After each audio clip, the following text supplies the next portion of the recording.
Hey guys, it's Al. Well, I should milk this anniversary celebration long enough, haven't I? I didn't mean to keep creating videos for the Caged Underworld for months and months and months, and when you're still uploading content for a story's 10th anniversary after the year has already ended, what are you even doing at this point, right? I guess that's just one of the potential dangers when you created your project in October. You don't have a lot of time for any crazy ideas before the new year begins. But I guess as long as it's still within the same 12-month cycle as when you started, it's forgivable to keep going even after January begins. Come to think of it, I tend to get a lot of my ideas in the last quarter of the year. Huh. But as they say, nothing lasts forever, and now it's finally time to put this commemoration of my Geiko's Fanime's 10th anniversary to bed and move on to bigger and better things. After uploading so many lengthy and time-intensive and general videos for this occasion, I thought for this final entry, scaling things back with a simple drawing process of our main couple and protagonist Cloud and Welchum would be an effective conclusion. Because my previous videos had me yapping about this story and its development for a combined total of more than 5 hours, for this send-off I wanted to change gears by having this little voiceover focus on my thoughts and experiences I've had making everything for this anniversary. Don't tell anyone that I originally wanted to make this celebration even more elaborate. I really wanted to pull out all the stops and make this commemoration of the Caged Underworld as special as possible for creating as much content for it as I could think of. I think it was my way of compensating for all the stuff I wanted to draw for during the time that I was still actively developing the fanime but couldn't share publicly because of spoilers. But the more time went on, the more I realized how unrealistic this goal was. The first and most obvious one was that I put a pause on posting any art on social media that wasn't relevant to the Caged Underworld, so there would be nothing interrupting the anniversary special moment, but just the process of uploading my first video for the anniversary alone already capped me out mentally, since I was juggling a bunch of other responsibilities that I couldn't keep up with. If you watched my New Year's Eve musings and goals video, I talked about a pretty low depressive state I was in during 2022 that was getting in the way of my productivity in both my artistic life and my real life, and how badly I wanted 2023 to be a complete reversal of the year I was so inactive. Although there is a case to be made that a year I spent doing absolutely nothing was a year I spent only doing what I'm good at. Because of this resistance against falling into my bad habits from 2022, I tried to do too much at once, so when real life changes outside my control threw a spanner in the works and continued to pile up one after the other and increase in intensity, I was completely overwhelmed trying to accomplish everything I had set out to do while also trying to ignore the impact my IRL stressors were having on my mental health. But all of these upsets meant that I was starting a bunch of the tasks I gave myself without actually finishing them, so a huge backlog started forming on top of everything else I was trying to carry on my own until I finally ran myself into the ground sometime in autumn. Like, at any given moment, I would only have 3 spoons to get me through the day, except one was a spork and the other was a half-melted plastic spoon I scraped off the curb of a Taco Bell parking lot. All that to say, taking a break from anything non-TCU related would just get me punched by the algorithm even harder than usual because I wasn't giving myself permission to post any filler content in between more time-intensive stuff that I was having a hard time picking back up again even after buckling under the weight of all my problems. It took me a long time to get everything done, but at least I finally did, right? Putting all that mental health stuff aside, another big flaw with my plan for the anniversary was that if I was going to create a bunch of new content for the Caged Underworld, like illustrations, animatics, meme redraws, and ship art, which were all things I wanted to start carpet bombing on my social media with once the anniversary kicked off, then it would be reinforcing an image of an outdated draft of the story. And since I am working on a reboot, I didn't want to create any confusion if the time comes for me to release the new version I'm currently working on, since it has some of the same characters who retain their original names, but their designs are different, their backstories and goals are different, the setting they're in is different, and it would just be really weird for any of my followers who are finding out about the Caged Underworld through my first big anniversary video and might have certain expectations formed of the story and cast that the new version would immediately require them to throw out. I was getting my first taste of this problem early on when I realized that Kotori would have to be conspicuously absent in any new content I created for the anniversary, since she now exists as a side character in my in-progress magical girl webcomic Kitameki Dream Nights, where her name and design are the same but her personality isn't, so the differences between her presentation in the Caged Underworld versus Kitameki Dream Nights after putting so much focus on her TCU version would be really jarring to anyone who isn't in the know. And I'm beginning to see how much that problem extends to the Caged Underworld's other prominent cast members like Kleinrod, Welchum, and Foppen. I guess once I committed to celebrating this anniversary, the nostalgia I had for this series hypnotized me into taking a go big or go home mindset with everything I would do on my part in honor of this project.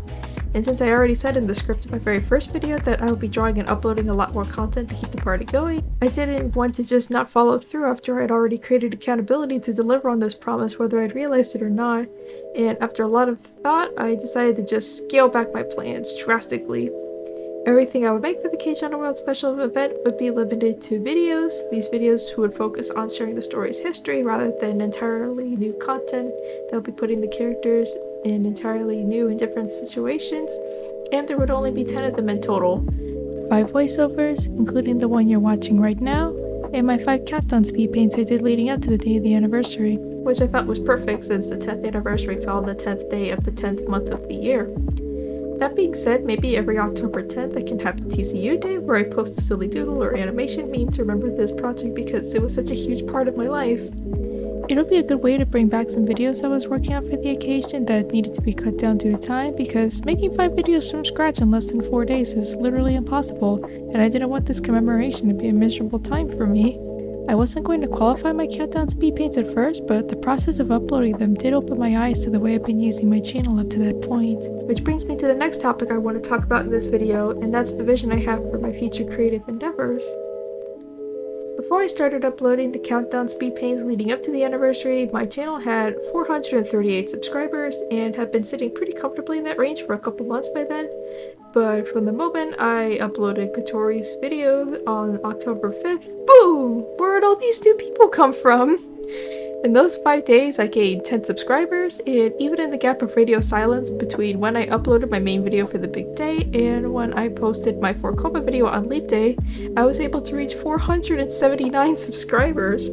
By my channel's standards, that's very, very impressive, and I was a little overwhelmed to see how many people had found my channel, but in a good way. It gave me a clear image of what videos people want to see from me, as well as exposed me to some blind spots I had when building my online presence and the things I could do to improve. This is something I was starting to open my eyes to a little while back when I was cleaning up my Tumblr blog, as I was going through my old posts back when I originally created it as a side blog exclusively devoted to the Caged Underworld. I noticed right away that I wasn't nearly as vocal about the series as I thought I was. It's weird, I'd be thinking about this story and its characters 24/7, and sometimes even going on Skype calls with some of my friends where we would share spoilers from our respective projects. And I was so excited about playing this fanime that I could almost reach out and touch it, which I think created this illusion where I thought I was being productive about sharing details about the Caged Underworld. Because I was being proactive about working on it, it was my main project and everything. But in reality, all of this was inside my head and nobody else could see what I was making, and that's my own fault. It's even worse because back then I was dealing with a lot of self-imposed unhealthy competition and comparing how my own series and artwork performed next to other creators online, so I was creating a lot more added stress for myself when I felt like I couldn't measure up without realizing that I was sabotaging myself because I hadn't done my due diligence of just introducing the Caged Underworld story and characters to people in any meaningful or engaging way. When I try to take a step back and figure out the cause behind this, since obviously I wasn't intentionally trying to be so secretive about what I was writing, I can see a couple of common denominators. One being that the first online networks I joined weren't very public. Other than my Neopets account I created back in like 2006, the first social media sites I was really active on were basically a handful of meme websites created by my circle of 7 friends I had at the time. So these sites were built to be very small pockets on the internet for all of us to do silly things like roleplay in the chat room, share funny videos we found online, upload art of our OCs that mostly consisted of anime art that we recolored in Photo Bucket, and playing around with each other on Buddy Poke. Guys, do you remember Buddy Poke? We used to be a proper country. Anyway, it kind of established from that point onward my usage of social media, which was more like a playground than a place to advertise myself. I didn't need to build up a community because I was already part of one thanks to these first sites I had joined, which were so intimately sized and more private. But even back when I was still on these websites, I still had manga stories I was developing that I wanted my friends to read, but I still ended up leaving them completely out of the loop. Part of that is because it's actually really hard for me to talk at length about things in general, even if it's a topic I'm passionate about, but that's outside the scope of this video. And in this case, there actually was an intentional reason behind why I shared almost nothing about my beloved stories to my closest friends at the time. Ever since I was really young, like we're talking single digits age young, I had a lofty but all-consuming dream of writing a story and having it printed into a real hardbound book by an actual publishing company. I wanted my friends to read my manga after it got published, so I deliberately avoided talking about my OCs that belonged to these series outside of roleplays because I didn't want my friends to be spoiled when they bought my comics and read them in their intended form for the first time. In fact, I was so gung-ho about this publishing dream that from the time I was 10 years old, my Word documents that I'd be typing my novels in would contain way more than just the chapters of my stories. I'd be using word art for front cover designs, writing back cover blurbs, adding a dedication page, then a table of contents that I would update as I finished each chapter, a page showing the titles of all the other books in the series that I hadn't written yet, and even the Library of Congress copyright page where I would commit to painstakingly recreating the fiction disclaimer and if you purchased this book without a cover warning? Yeah, I was insane. Because my end goal was ultimately to be traditionally published, I was already planning ahead in terms of NDAs and things like that, but as I got older, I could feel myself being pulled in a different direction from my original dream, while at the same time wanting to remain faithful to my plans. By the time I made it to 2013, coincidentally the same year that I first created the Caged Underworld, I had gained a newfound awareness to the world of self-publishing through sites like VLLO and Blurb, and I was really excited to discover this niche. By this point, I wanted to surprise my aforementioned friends by making a comic book on the side that was inspired by our role-playing game adventures, and a print-on-demand site was the perfect way for me to bring this idea to life. And over the years, I got even more inspired to start using Blurb for publishing my original stories, such as a series of prose fiction novel adaptations of my magical girl fananime Heirloom Star, and a manga reboot of my weekly fananime Space Drops and Mies and Flynn. I was also discovering more and more indie comic artists and their self-published webcomics and having so much fun looking through these hidden treasures made by small artists and feeling inspired to print my own comics just like they were doing, which was at odds with my original goal of being published traditionally. I knew if I was able to successfully find a publisher, then my odds of being discovered would be greater than if I was to do all of my own marketing. Although I'm sure you've heard online about how these days people can achieve mainstream popularity without having any perceivable talent, so as long as this trend continues, it'll only be a matter of time before the distribution system chooses me. Apart from that, I always value the idea of having an editor's second opinion, plus self-published books have a reputation for being synonymous with bad writing, and I definitely didn't want my own comics to carry that stigma before anyone had a chance to read them. That being said, I always want the stories I come up with and the art I draw to be for myself first and not for other people, which is something you're probably at a risk of losing if you go mainstream. And overall, the kind of creator I am now feels like a stranger compared to the creator I was and strive to be when I first made these big dreams for myself as a little kid, which may have resulted in me outgrowing these lifelong plans. At one point, I had to think critically about what it was I wanted to accomplish with each of my stories, from the plot, to the art style, to what experience the reader or viewer or whomever would have, and even for other creative endeavors I may want to embark on in the future. And once I analyzed these new priorities I had, I came to the conclusion that, for the foreseeable future, self-publishing will provide me with the flexibility I want to approach all these different unique gimmicks I have for my projects that I think will make them more memorable and fun for both me to write and for you to read. Because of that, there's really nothing preventing me from being more open and in-depth about my stories and share my process of creating them with you guys. Now I have a concrete idea on how I can be more proactive in sharing how hyped I am about all the stories I want to release to you all, because going this in depth about the Caged Underworld during and before its anniversary has resonated with more people than I could have anticipated, and to learn from my mistakes about how unintentionally tight-lipped I've been about my old projects like the Caged Underworld and Heirloom Star. But you know, that's not necessarily a bad thing. I've grown a lot over the past few years as I've begun to take writing and storytelling more seriously, and even though I still have a long way to go, I can already see just how much I've improved from the sloppy mishandlings younger me subjected her projects to at the time. So if I was as transparent about my older stories back then as I'm striving to be going forward, then having to go back and completely change everything after I realized the story would benefit from a reboot would make my viewers who have already gotten used to the version of the story that I've been advertising so heavily pretty upset. So maybe I dodged a bullet there by accidentally gatekeeping everyone all this time.